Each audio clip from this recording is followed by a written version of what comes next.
Ce qui va caractériser vraiment la différence entre le psychopathe et le pervers narcissique, c'est l'absence totale chez le psychopathe du moindre remords.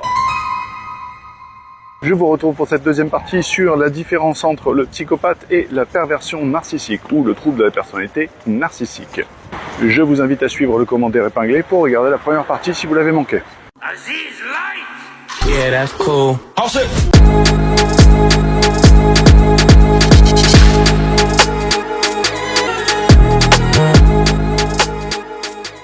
Il faut comprendre que la définition de la psychopathie et du psychopathe évolue constamment.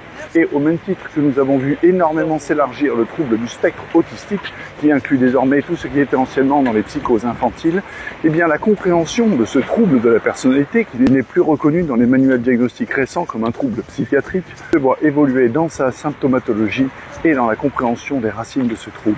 Aujourd'hui, il s'agit d'un trouble de la personnalité qui a quand même deux origines.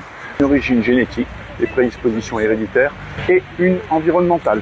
Regardons ensemble et sans plus attendre un tableau qui n'est pas exhaustif mais qui vous propose un certain nombre de points communs et de différences entre le pervers narcissique ou la personne souffrant de troubles de la personnalité narcissique et la psychopathie ou le psychopathe. On commence avec le manque d'empathie qui est présent dans les deux tableaux ainsi que la manipulation, mais vous voyez que le mensonge est proposé comme étant chronique chez le psychopathe et comme étant constant chez le narcissique. Pour comprendre cette différence, il s'agit d'une différence phasique à tonique. La phase, c'est quand le son est constant. Et tonique, c'est lorsqu'il est entrecoupé. C'est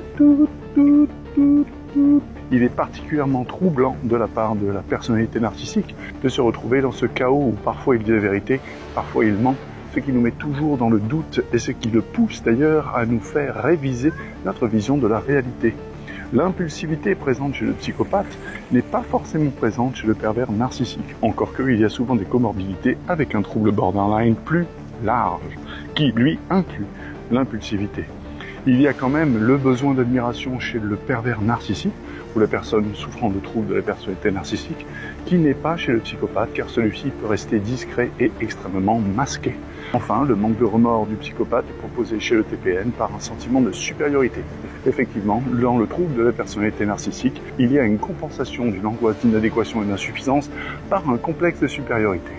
Ce qui va caractériser vraiment la différence entre le psychopathe et le pervers narcissique, c'est l'absence totale chez le psychopathe du moindre remords. Mais attention, chez le pervers narcissique, il peut y avoir un remords, mais absolument pas un remords parce qu'il ou elle vous a fait du mal. Non, uniquement un remords ou un regret parce qu'ils ne se retrouvent pas dans une position qui les avantage. Ah, j'aurais pas dû jouer ça. Ah, zut.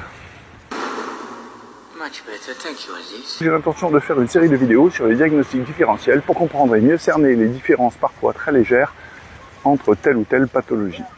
Je vous retrouve évidemment tous les soirs de la semaine autant que faire se peut du lundi au vendredi de 20h à 22h pour essayer de répondre au plus grand nombre de vos questions si je le peux. Et je vous remercie d'avoir suivi cette vidéo jusqu'au bout. À bientôt. Up on a hill, I just lost that thrill.